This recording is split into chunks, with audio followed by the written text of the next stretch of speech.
Καταρχήν, αυτοί που λένε ότι υπάρχουν πολλά θέατρα έχουν μια ελιτίστικη άποψη ότι το θέατρο πρέπει να είναι μόνο από αυτούς και από αυτούς και από αυτούς. Εγώ το βρίσκω ότι είναι θετικό ότι υπάρχουν 300 θέατρα, γιατί από αυτά 10 να βγούνε είναι όφελος. Και πάντα έτσι γίνεται. Μην έχουμε την αριστοκρατική άποψη ότι μόνο οι ικανοί μπορούν να κάνουν. Θα το κάνουν όλοι, θα κάνουν θέατρο και από αυτούς θα ξεπηδήσουν οι σούπερ επαγγελματίες. Γιατί είναι το αντίστοιχο φαινόμενο, εξού και έχουν πολύ καλούς ηθοποιούς. Γιατί έχουν θεατρική παιδεία. Υπάρχει το αντίστοιχο φαινόμενο ότι ρώτησα μια φορά έναν ρεμπετολόγο, συγκεκριμένα τον Παναγιώτη τον Κουνάδη. Λέει, πώς είναι δυνατόν να έχουν βγει όλες αυτές οι ώρες πένα στα ρεμπέτικα. Δεν είναι πολύ απλό, ρε Περικλή. Τραγουδούσε όλη η Ελλάδα. Άμα τραγουδάει όλη η Ελλάδα, θα βγάλεις μια Παπαγκίκα. Θα βγάλεις μια Νίνου. Δηλαδή θα αναδειχθεί εκ των πραγμάτων. Αλλά πρέπει όλοι να τραγουδάνε για να βγάλουν τον καλό.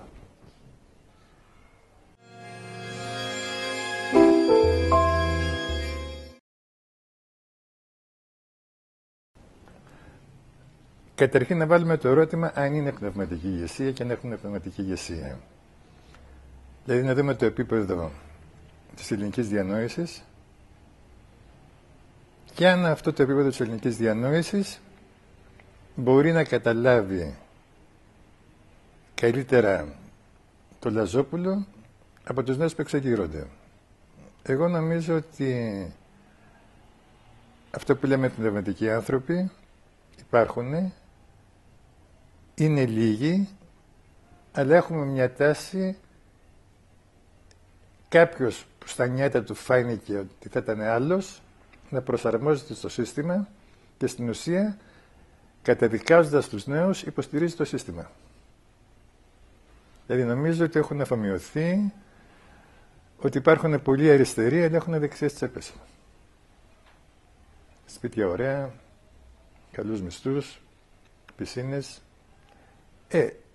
Αυτό που μας ενδιαφέρει εμάς είναι η παραγωγή ανατρεπτικών ιδεών και μια συνέπεια της ζωής σου με αυτά που λες. Αυτό είναι το καθοριστικό στοιχείο.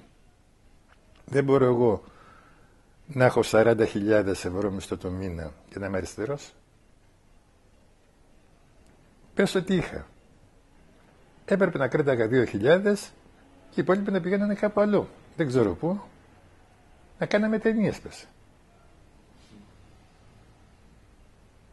Να κάναμε ταινίες και τα παιδιά που κάνουν ταινίες υποφέρουν. Δηλαδή δεν μπορεί να έχεις τον πλούτο για προσωπική χρήση όταν αυτός πρέπει να παιδηθεί κοινωνικά. Δεν σου λέω μην τα δώσεις στις θεούσες. Αλλά κάνε ένα εισιτήριο για τους ανέργους, για τους άστεγους. Επένδυσε το στην τέχνη. Διάφορα θεατράκια να μπορέσουν να επιζήσουν. Δηλαδή αυτό που ζητάμε από την κοινωνία πρέπει να το ζητάμε και από τον εαυτό μας.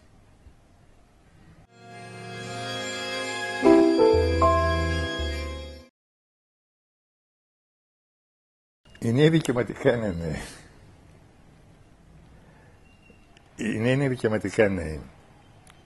Δηλαδή επειδή έχω κατά κάποιο τρόπο κάνει μια μελέτη στους νέους από την παρέα του γιού μου,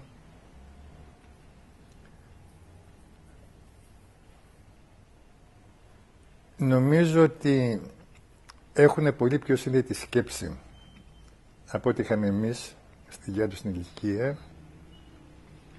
Εμείς είχαμε βεβαιότητες, αυτοί έχουν ανησυχίες. Και νομίζω παίρνουν πολύ πιο σοβαρά τη ζωή από ό,τι την παίρναμε εμείς που είχαμε επιπολαιότητες. Και όταν λέω επιπολαιότητες, στρατευόμαστε σε ηλίθια δογματικά κόμματα και εξαφανίζουμε την προσωπικότητά μας. Νομίζω έχουν προσωπικότητα. Το θέμα είναι ότι αυτό δεν έχει επεξεργαστεί ακόμα. Δεν νομίζω ότι είναι η χαμένη γενιά. Δεν νομίζω ότι αυτό που λένε δεν ξέρουν τι τους γίνεται. αλλά όλη η κοινωνία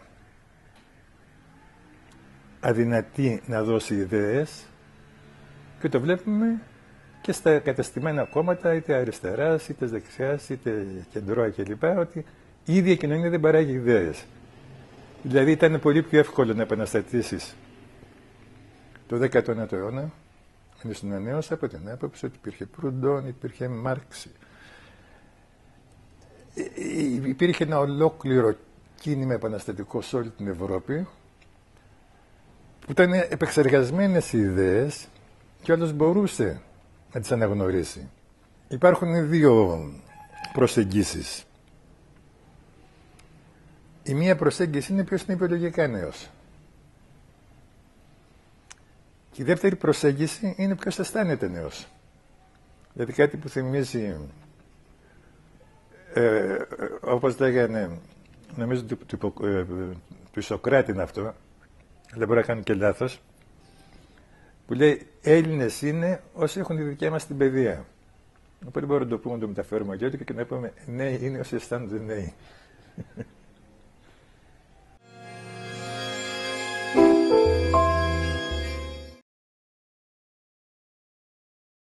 Ότι ο όρος revolution τη χρησιμοποιεί για πρώτη φορά ο Κοπέρνικος για να δείξει την πορεία των άστρων που επανέρχονται στην αρχική τους αρμονία. Οπότε είναι μετάφραση από τον Πολύβιο του 2ου αιώνα της λέξης ανακύκλωσης. Αυτό σημαίνει. Οπότε η Επανάσταση στην αρχή είχε έννοια αντιδραστική, γιατί την είχαν κάνει οι Εγγλέζοι που θέλανε να επαναφέρουν την παλιά τάξη και αρμονία. Εξού και ο Πέιν είχε προτείνει η Αμερικάνικη Επανάσταση να ονομαστεί Αντεπανάσταση. Αποκτάει το νόημα που έχει σήμερα μόλις το 19ο αιώνα και που σημαίνει, δηλαδή ακόμα και στους αναρχικούς Μπακούνιν, Κροπότκιν κλπ, έχει την έννοια μιας τάξης, όχι με τα μπουλαράζα. Δηλαδή ότι έχει τόσο πολύ ανατραπεί ο κόσμος από την εκμετάλλευση, μας χρειάζεται μια καινούρια τάξη, που αυτή η τάξη να είναι η τάξη των ανθρώπων και όχι του κέρδους. Αυτή είναι η έννοια της Επανάστασης.